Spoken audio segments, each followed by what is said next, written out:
Welcome to another fantasy show, June 5th, 2025. I've got the Player Profiler Director of Analytics, Evan Ringler, with me today. We're going to be doing NFL OTA headlines we want to see. Evan, how you doing, bud? I'm doing great. Thanks for having me. Excited to be here. Yeah, should be a good time. How has the offseason been treating you so far?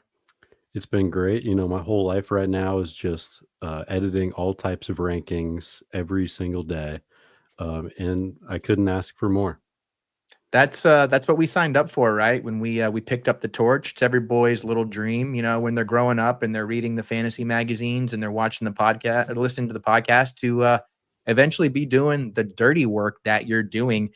Before we hop into our headlines, I'll ask you, is there one ranking in particular, whether it's a player or a position or anything, that you just are blown away by? Blown away by. I would say the two that don't make much sense to me are Tyreek Hill and Marvin Harrison Jr. Ooh. Those are the two that I've been super low on all Mhm. off season. Yeah. I guess especially Marv, just Mhm. because nothing has changed in his situation at all. Yep. And last year he was like the wide receiver 39. Mm. So I just don't get it. Why is he going in the third round still? Oh, I love it. We're going to have some tension in about 20 minutes with one of my potential headlines, which is going to be great. It's going to be great for the algorithm, great for the content cycle. I love that. I'm definitely with you on Tyreek Hill. I don't think I've ever seen somebody running on brand name value more than he is right now. And that's not to say that he's a bad player. He's probably still one of the best on the Dolphins. But whew, when you see where he's going and the guys who have the upside around him, Yep. it's a tough pill to swallow. Yep. Totally agree. All right, so we are doing NFL headlines that we want to predict. We want to see the beat reporters, the team press conferences, whatever have you. These are the ones we're going to wish cast into fruition. So before we hop in, one more time, I'll ask you: did you have three ready to go? Did you have to do any research, or did you just what was your thought process for this assignment? No, just came up with them off the top of the head, and it took me a while to edit them down to three, but Nice. I think this should be interesting. Yeah. As far as OTA headlines go, I do think that, for the most part, a lot of it gets overblown. Yeah. But the ones that really stick are injury related, I think, Mhm. and running back related as well, Yeah. because that one is so usage dependent. Yeah, and those are the ones that you're hardly shocked, or there's hardly a lot of change between the early reporting into camp and then into week one, Right. unless it's an injury or a new signing or something like that. You get a pretty good feel for it early, and you kind of get to see the team's viewpoint on a player, maybe why they drafted him or why they signed him. That us as fantasy players are always kind of like, I don't really that doesn't make sense to me. OTAs and early camp bear that out. Yeah. Yep. Absolutely. All right, I will let you serve first here as the guest of honor. Tell us about the first headline that you want to see. All right. I think this is one that could shape the entire fantasy season. Mm, And I would like to see a steady drumbeat of positive CMC health updates.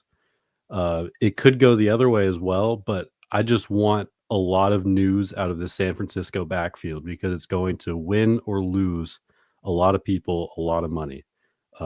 If it's just a steady drumbeat of positive CMC news, mhm, then I expect his draft position to keep creeping up. mhm. And by the end of the summer, maybe he's going around 105 overall. Yeah. That you talked about completely determining the financial positions of everybody in fantasy, because he's either going to be the biggest steal of the draft. And I know that's crazy for somebody who's going top 12, top 14, depending on your league or wherever, whatever have you.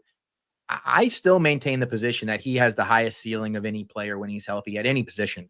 And Yep. they are still who they were. Them getting rid of Debo is probably only a positive for him as far as handling more rushing work, handling more short receiving work, everything like that. Do you have any trepidations about a fully healthy CMC this year in regards to Pearsall emerging or IU coming back from injury, Kittle, all that? Do you see any downsides if he's healthy? Not really.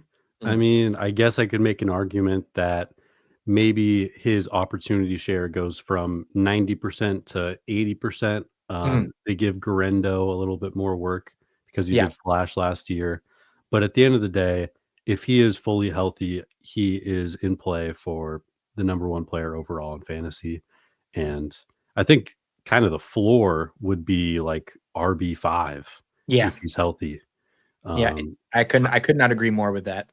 yeah. And we at Player Profiler are just super high on the 49ers offense in general Mhm. this year. So whoever's the running back there, I want them, and I'm Mhm. drafting all of them right now.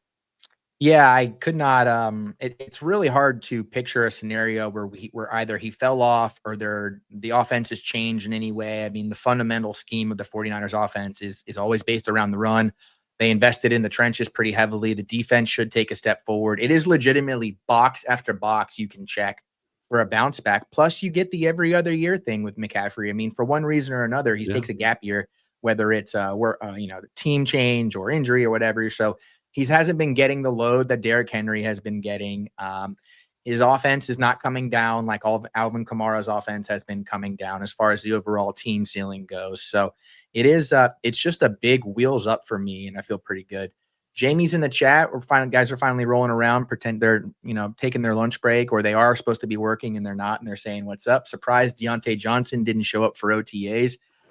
Is there, Evan? Is there a Deontay Johnson story that you could hear that you wouldn't believe? I guess if there was a story about him just being this perfect Positive locker story. room guy, Yeah. yeah, I Like, wouldn't buy that for a second. yeah, like, Deontay Johnson, is like a leading Bible study or something like that. I don't know. Just Yeah, the kind of or Deontay Johnson is staying hours after practice every day to work on his craft.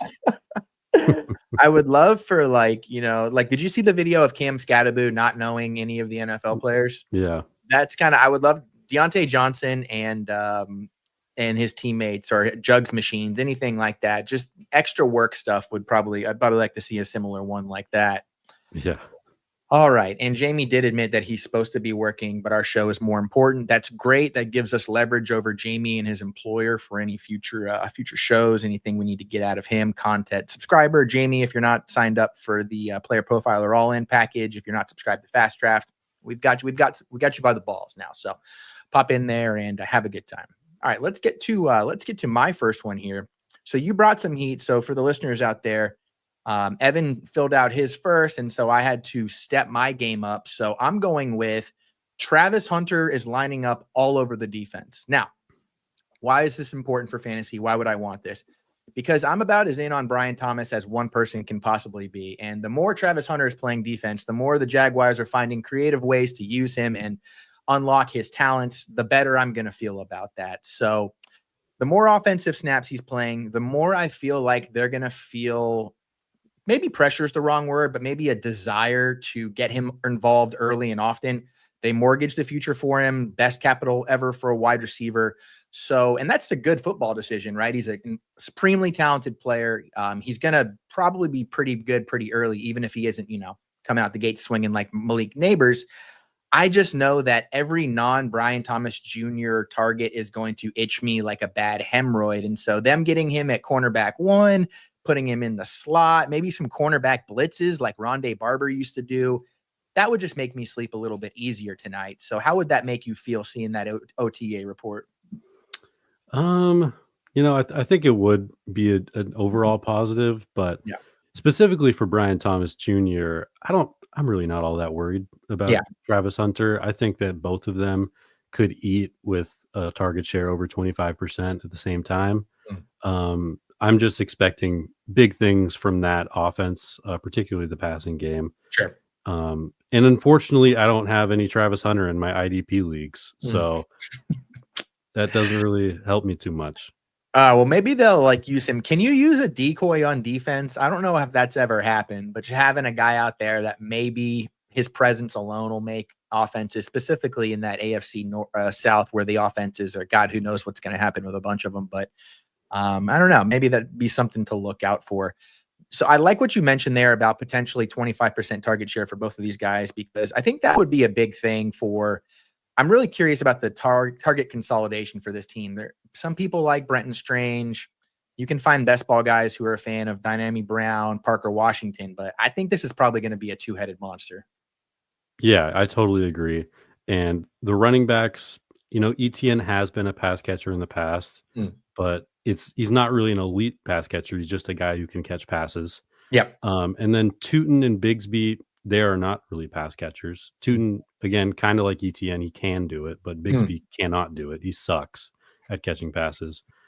Strange is, I just don't think he's going to be eating into the elite guys pie there. And same thing with De'Ami Brown and Parker Washington. They're nice wide receiver 3-4s, but not more than that.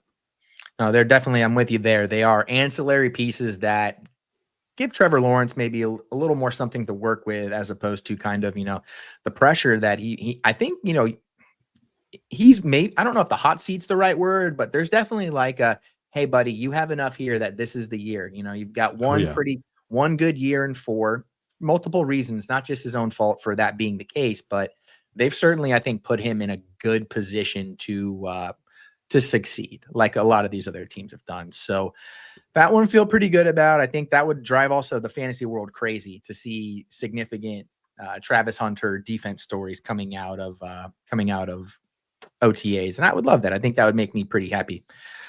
All right, let's get to your next one here. Your next one's actually pretty fun because it's a guy I am pretty excited about. I think a lot of sharp players are too, but I'm not seeing him talked about in the light that I think you're about to shed on him. Tell us about your second headline.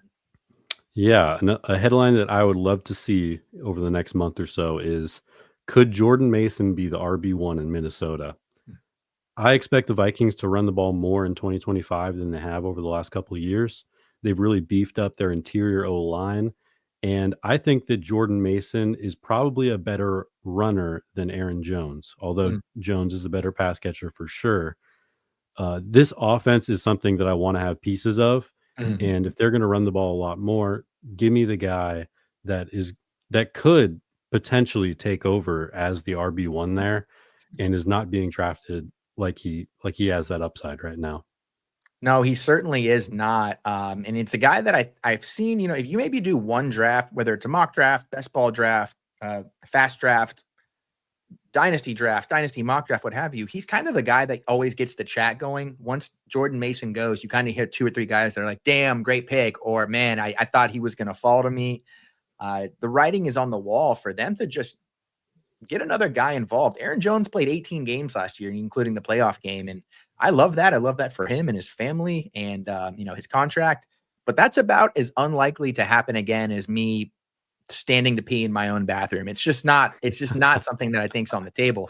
So they want to get multiple guys involved. They've tried in the past and they just haven't had the horses. Ty Chandler could not carry the load as a 1B or even a 2A.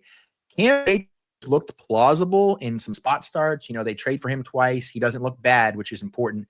You bring in someone like Mason, who I agree with you. I think he has real juice. I can close my eyes and picture 8 rushing touchdowns this year. With the switch from Sam Darnold to JJ McCarthy, I feel strongly that they're going to have a pretty good running back group. Yeah, absolutely. And I think that's the main reason why we're going to see higher run volume this year, is because they want to give McCarthy just, more options, more weapons around him, and just take stuff off of his plate. That interior O-line though is the number one reason why I'm high on this running game in particular. Yeah. Yeah, and he's got right now, let's see here, what is his fast draft ADP of 93? So he's going to be, once those first 5 rounds have gone, he's just going to, you're going to win a lineup by betting on somebody who is not going to be on a lot of other teams, and he is going to be one of those guys for sure. I'm glad you mentioned the interior line too, because that's, people who follow the offseason heavily are going to be familiar with this story, but they're good. One of the 3 to 5 best rushing lines in the league. And if Aaron Jones takes a step back in any way, it's going to be wheels up for our boy Jordan Mason here. Absolutely. I like the shout out of taking him in the 6th round of that Flex 4 draft. I think that could be really interesting, especially if Aaron Jones were to go down. I think so too. And for the listeners out there, if you're looking to get a little head start on some of these, I've got a little treat for you. Seabass said that. Well, if that guy at the table over there is Seabass,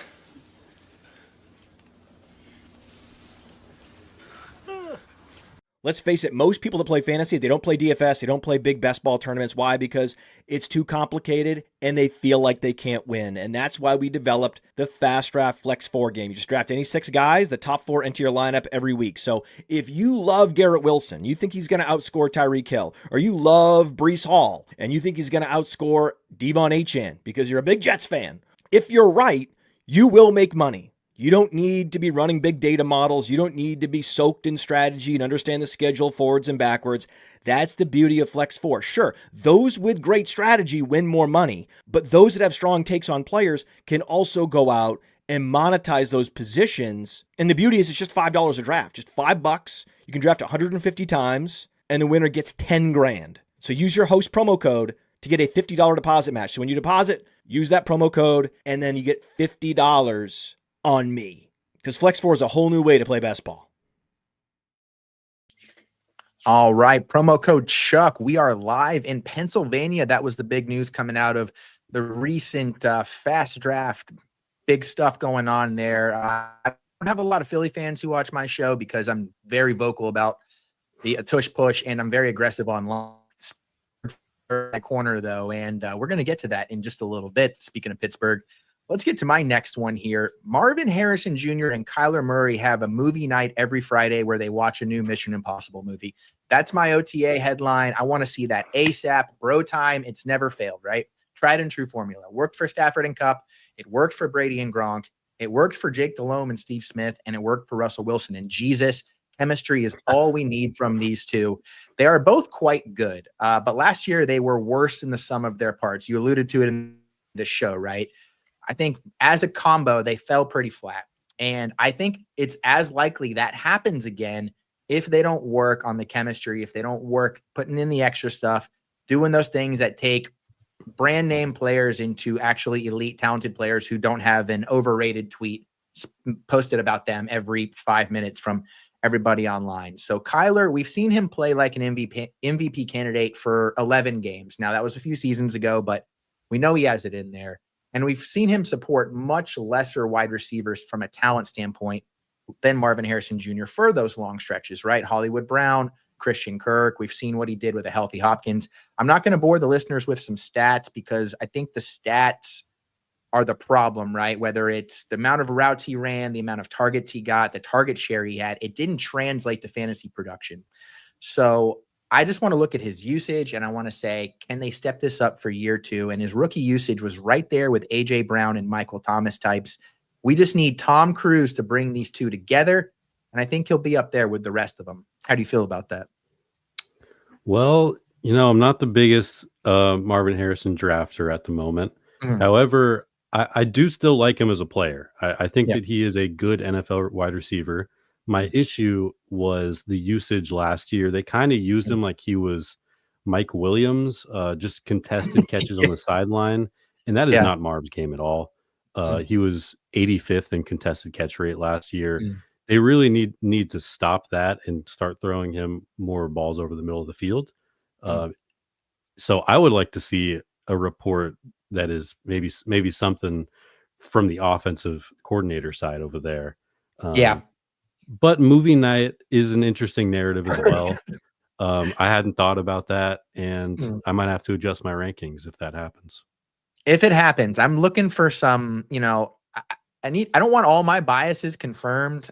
Some of them I want to be my mind to be changed because I'm with you. I need this is where he's going in drafts is always kind of where, the guys in the first 2 rounds typically only bust if there's a big injury or if there's something happened that we didn't see coming.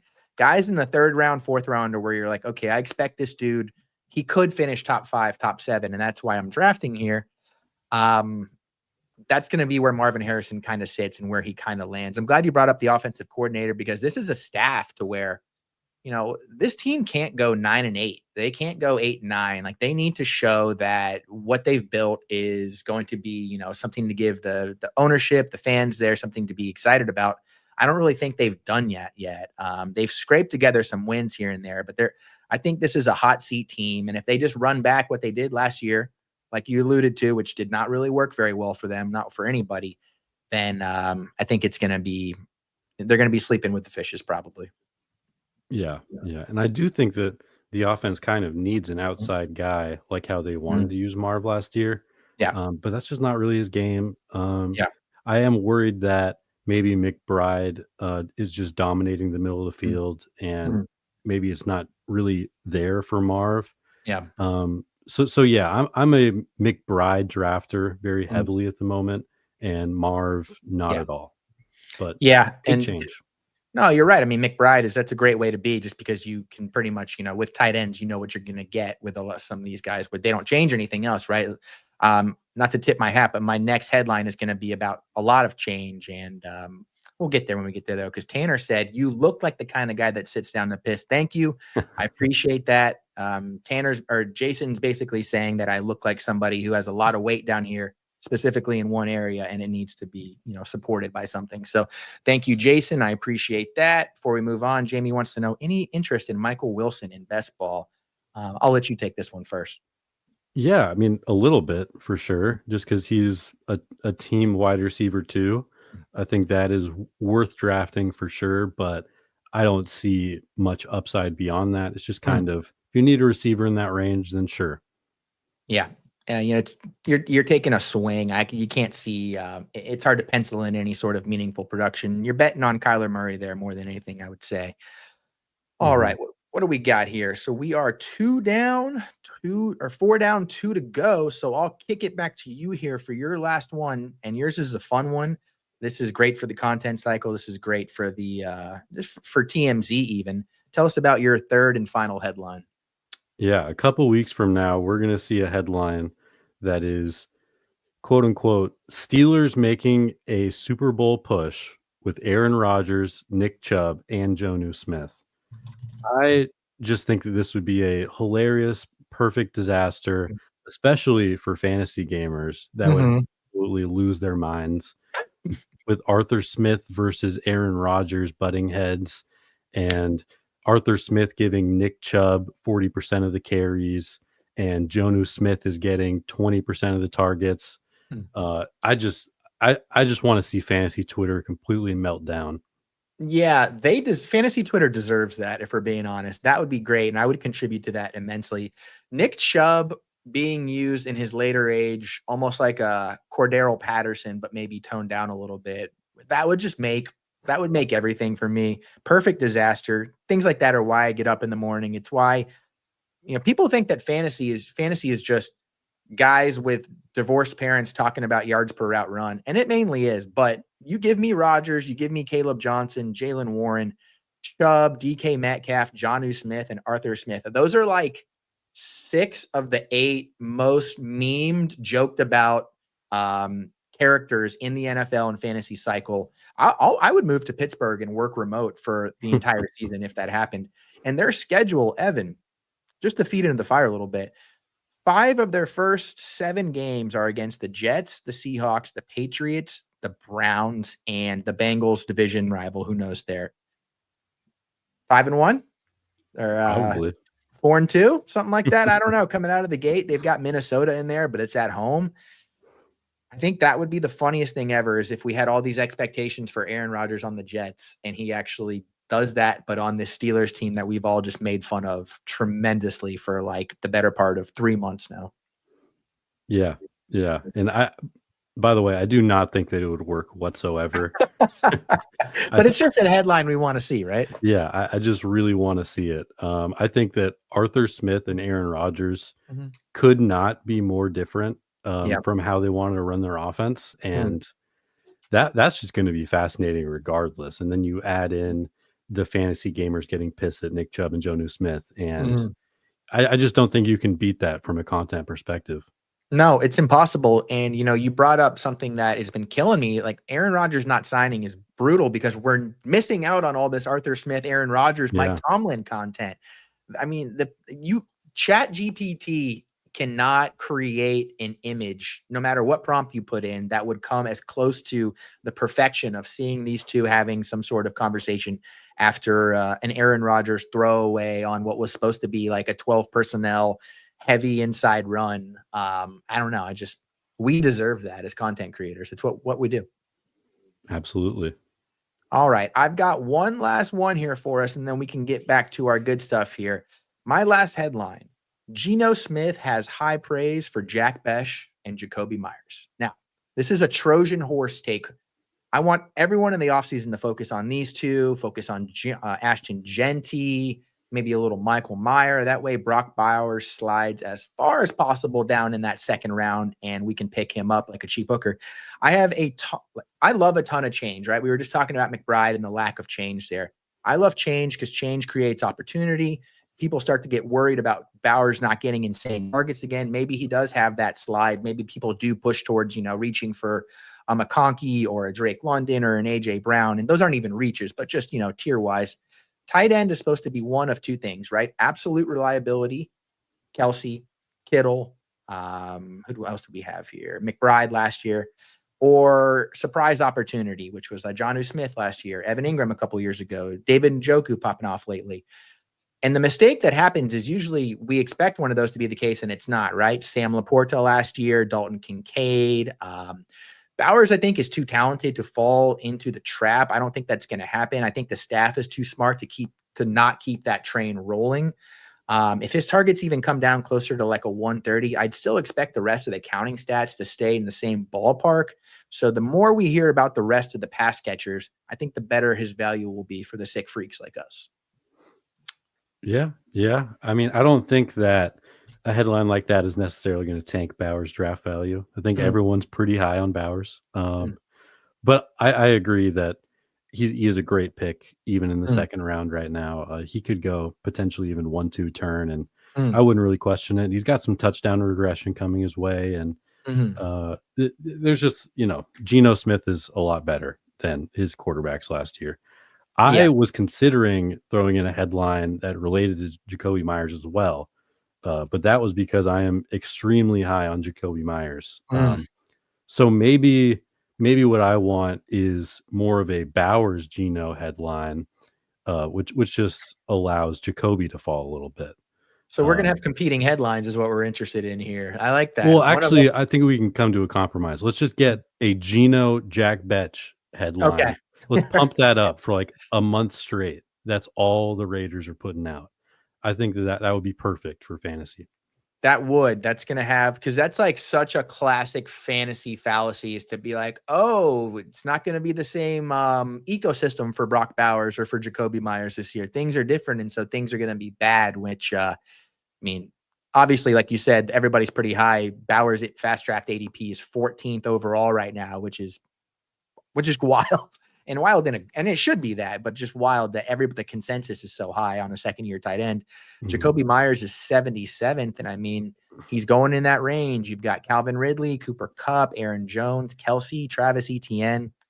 Whew, things break right for here. I think you could be seeing a pretty nice little back-end wide receiver 2 season for Myers. Yeah, absolutely. And you mentioned Ridley right there. I'm super high on him as well.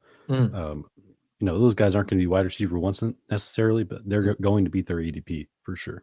Yeah, and they're going to have the spike weeks just based upon the upgrades at the quarterback position alone, and that's going to go a long way for a lot of us here. So feel pretty good about that. All right, Jamie just wants to know, is that a 1990s style Buccaneers hat? Yes, it is, Jamie. Yes, it is. You have to have suffered through some bad days in those 90s Buccaneers teams to earn a hat like this. Evan. Short and sweet, 28 minutes, 53 seconds. That's how fantasy football podcasts should be done. I love it. I want to thank you for coming on. I'll give you the floor here for you to plug anything you have going on, anything you have coming up, all the good stuff.